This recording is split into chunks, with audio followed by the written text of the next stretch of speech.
¿Cómo están, seguidores, seguidoras del programa Al Vuelo en el Derecho, AVD, con Raúl Río Garavito? En esta oportunidad vamos a tener un programa de contenido relevante, de jurídico relevante. No sin antes, quiero agradecer de manera muy especial a todas las personas que se vienen suscribiendo, que vienen observando nuestros vídeos y vienen dando un like. Eso pues motiva a seguir trabajando, investigando, subiendo vídeos. También recomendarles de que den un clic en la campanita para que podamos ser notificados de los vídeos que vayamos subiendo. Bien, para empezar con este programa que tiene que ver, bueno, las imágenes creo que hablan por sí solas, con la pena de muerte, ¿no? En nuestras legislaciones. ¿Será la pena de muerte debe ser la pena de muerte una pena máxima? ¿O toda pena máxima debe ser la pena de muerte? ¿Se deben endurecer las penas para disuadir a los delincuentes? A ver, ¿qué opinan ustedes? ¿Deben ser castigados con la máxima pena los violadores de niños? Entonces, son preguntas que van a activar o van a generar conflicto cognitivo para el desarrollo del programa y que al final del programa, pues ustedes van a estar ya en condiciones de dar respuesta a estas preguntas. Bien, las imágenes también hablan por sí solas, ¿no? Tenemos ahí la ley del talión, ojo por ojo, diente por diente, tenemos cuando, digamos, matan al Inca, los conquistadores, cuando de repente en la ilustración de la guillotina, tenemos al Inca cuando dice que ajusticia a los violadores, corruptos y ladrones con la pena de muerte. Si ustedes pueden observar las imágenes, la pena de muerte a lo largo de la historia no solamente se da a los violadores de niños, sino, digamos, por muchas causas, ¿no? De repente enemigos políticos, enemigos de la iglesia, ¿de acuerdo? Se aplicaba la pena de muerte. Y para, bueno, finalizar con las imágenes, he colocado ahí, digamos, a esta persona, digamos, de Chiclayo, el violador, digamos, de una niña de 3 años en Chiclayo, pues que conmocionó a toda, digamos, el Perú, digamos, por lo trágico, por lo repudiable, ¿no? que hizo, ¿no? Entonces, en ese sentido, son imágenes que nos van a permitir tener digamos, activar nuestros sentidos para poder reflexionar sobre este tema, ¿no? Y que puede haber polémica, lógicamente, ¿no? Con algunos comentarios.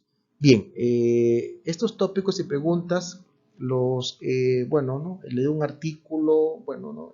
En realidad varios artículos también del profesor Percy García Cabero de la Universidad de Piura, y también artículos de Amnistía Internacional, ¿no? Que tiene que ver con ese tema de la pena de muerte, ¿no? Si es una pena proporcional, si es acorde con los estados de derecho, con los estados que defienden derechos humanos, derechos fundamentales, y podemos partir de una pregunta: si es eficaz la pena de muerte. Entonces, si decimos que es eficaz la pena de muerte, entonces tenemos que ver que en otros países, los que aplican la pena de muerte, ya no debe haber violaciones, o debe de disminuir el índice de violaciones sexuales. Pero podemos ver de que no. O sea, en los estados donde se aplica la pena de muerte, y hablo de un caso concreto de Estados Unidos, en los estados donde se aplica la pena de muerte, no se ha bajado el índice de violaciones sexuales a menores. Por lo tanto, no podemos decir que es una pena eficaz. ¿De acuerdo? Porque sería eficaz si efectivamente, pues no, aplico la pena de muerte, por lo tanto, si no es que elimino totalmente, al menos tiene que reducir, digamos, las agresiones sexuales, pero no. Entonces, se puede concluir de que no es eficaz. ¿La pena de muerte satisface a las víctimas? No, no, tampoco podemos decir, porque cuando vemos en la televisión las noticias, digamos, de las personas, las víctimas o los familiares, ellos claman es justicia. Digamos, que los procedimientos sean céleres, que se les sancione a los responsables, que se encuentren los responsables y se les mete a la cárcel, claro. Pero no todas las personas piden que se les mate. De repente sí, en algunos casos, exactamente, sí, pues, ¿no? Cuando son de repente, vamos a poner, no todas las familias, sí, existen algunas familias, ¿no? Víctimas que sí quieren, digamos, la pena de muerte. Es más, ellas, si tuvieran la oportunidad, ajustician por sus propias manos a las personas. Y regresamos, ¿no? La ley del talión, ojo por ojo, diente por diente. Pero no es que, digamos, en todos los casos sea como regla que hay una satisfacción de las víctimas, digamos, porque se les mata, digamos, a los violadores. Bien, entonces, la pena de muerte se da un estado de necesidad que no cuenta con recursos mínimos para hacer viables otros mecanismos de defensa. Es decir, en un estado donde invierte, digamos, en los sistemas penitenciarios, en los sistemas de prevención y de cuidado a la población, no puede darse esta pena de muerte, porque solamente se daría en los estados donde no hay inversión, digamos, en la seguridad, no hay inversión en los sistemas jurídicos, en los sistemas de justicia. ¿De acuerdo? Bien, hasta la Iglesia Católica, digamos, no está de acuerdo, digamos, en esta pena de muerte, como era de esperar, lógicamente, la Iglesia Católica. Pero de repente algunos dirán, pero yo no soy católico, ¿yo qué tengo que ver con la Iglesia Católica? Pero vamos tomando como algo histórico. O sea, la Iglesia Católica dice de que la pena de muerte debe ser excepcional, solamente cuando sea el único camino para preservar el bien común. O sea, ni siquiera es discrecional. ¿Cómo así discrecional? O sea, no es que la Iglesia Católica diga, bueno, tu Estado, puedes tú aplicar en tu legislación la pena de muerte, ¿no? Solo tienes que justificarla, motivarla, no. Dice solamente cuando sea aplicación es excepcional, cuando sea el único camino. O sea, si hay otros caminos, otros mecanismos, lógicamente la Iglesia Católica no va, digamos, a estar de acuerdo con la pena de muerte. Me parece bien.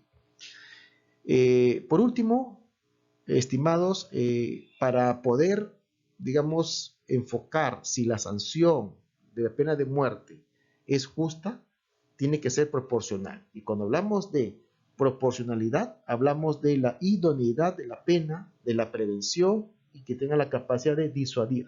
Así como también esta pena debe darse en el marco de las garantías jurídico-penales. ¿Qué quiere decir estos dos, digamos, autoformas que he puesto ahí, que hablan de la idoneidad? O sea, que tenga una finalidad preventiva. En verdad, pues que disuada a los potenciales violadores. ¿Será la pena de muerte disuasiva con lo que venimos hablando? Creo que no. Creo que no. ¿Se dan cuenta? Entonces, bueno, habrá que investigar, de repente sí, de repente no, pero cuando hay ambigüedad en el derecho, no puede terminar con la pena de muerte. ¿Se dan cuenta? No puede terminar la pena de muerte cuando hay ambigüedad. Es decir, sí, pues persuade, disuade. Y si no disuade, entonces no podemos terminar, no podemos decir que sí disuade, porque depende se dio en algunos casos. Y tampoco podemos terminar o concluir de que como sí disuade para algunas personas o violadores, sí tenemos que aplicar la pena de muerte. Eso sería algo arbitrario, algo injusto. Y lógicamente, ¿no? La pena, como toda pena, la pena de muerte tiene que estar en el marco de las garantías jurídico-penales, ¿no? Tiene que llevarse un verdadero procedimiento, tiene que respetar los derechos fundamentales y el principal derecho fundamental, la madre de todo derecho fundamental, es la dignidad, ¿no? Que es el valor, el bien que se le debe a toda persona solo por el hecho de ser personas. De repente podemos decir, bueno, ellos no son personas, son monstruos, ¿no? Porque la sociedad así, pues no los cataloga como monstruos. Quizá hacen acciones monstruosas, lógicamente, tiene razón. Aquí no es mi función defender para nada, ¿no? Aquí yo estoy dando un enfoque jurídico, lo que debe de primar un Estado de derecho, el enfoque jurídico. Entonces, en estos casos, todas penas deben tener una garantía jurídico-penal, ¿no? O sea, tiene que estar un Estado de derecho que se respete también los tratados internacionales. Y todo tratado internacional realmente está proscribiendo la pena de muerte. En los estados de que tienen la pena de muerte, ya está, digamos, trabajando para que en un futuro se elimine. ¿De acuerdo? A manera de conclusiones, podemos decir de que la pena de muerte significaría un retroceso en la evolución social, volver a la lógica de la equivalencia de daño. O sea, yo, bueno, de repente en estos delitos de agresión o de lesiones, yo te lesiono o te dejo inhabilitado un brazo, entonces para que haga la justicia tengo que también inhabilitarte un brazo. Si te saco un ojo, entonces para que haga justicia también tú tengo que quitarte un ojo, o tiene que el Estado quitarte un ojo para que yo quedar, digamos, satisfecho, digamos, en el tema de la justicia. Significaría eso.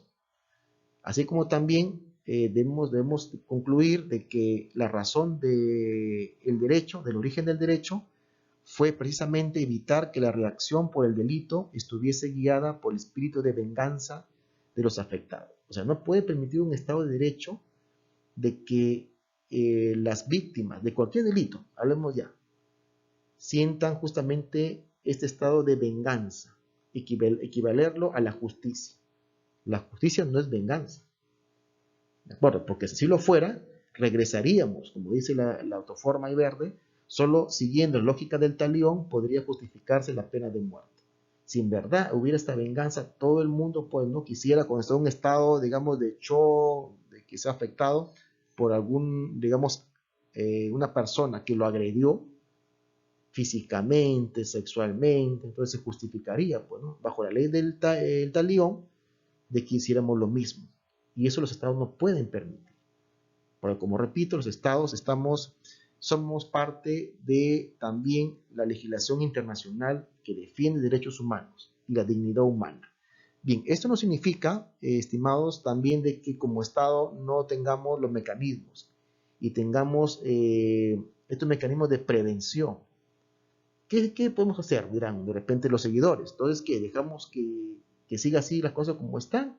Porque tenemos un sistema judicial bastante, de repente, ineficiente. Entonces, si no quieren la pena de muertos, ¿qué? Que se vayan los violadores, que se vayan los delincuentes, que no les pasen. No, tampoco queremos eso. Pero tenemos que aquí atacar el problema, la causa de estas cosas. Entonces, el Estado debe de invertir justamente en evitar esta pornografía infantil, en el hacinamiento familiar, ¿no? Donde prácticamente ahí se dan esas situaciones clandestinas, ¿de acuerdo? En el tráfico, de repente, de la trata de personas, ¿de acuerdo? Son cuestiones que el Estado tiene que atacar, tiene que hacer un esfuerzo, invertir para manejar, para controlar eso, lo que genera justamente estas personas que violan a los niños. Entonces, no solamente no es un tema de penas aquí, estimados. Para nada es un tema de penas, no es un tema de endurecer la pena, no es un tema de colocar la máxima pena, la pena de muerte, es un tema de inversión en la sociedad, de invertir en servicios, en programas para educar, para atacar justamente estos flagelos que se dan, ¿no? Como repito, de repente la pornografía, ¿no? Que viene deriva de repente ahí la morbosidad en los niños, en las personas, ¿de acuerdo? Entonces, son causas que generan todos estos problemas. Atenderlos, estos niños tienen que atenderlos, a las víctimas. Quién sabe, de repente más adelante, si no se les atiende, terminan también ellos digamos, como victimarios, porque no son atendidos oportunamente. Claro, ¿a quién desea que le pase eso a sus hijos, a su familia? Nadie quiere que le pase. Pero no podemos tampoco, no podemos perder de vista que estamos en un estado de derecho. Bien, entonces espero que les haya gustado este video. Comenten, por favor, denle un like si les gustó y espero pues volver a subir otros vídeos para poder pues empoderar, ¿no? Empoderar jurídicamente y como siempre digo, vivir en una sociedad más justa. Gracias a todos. Cuídense bastante.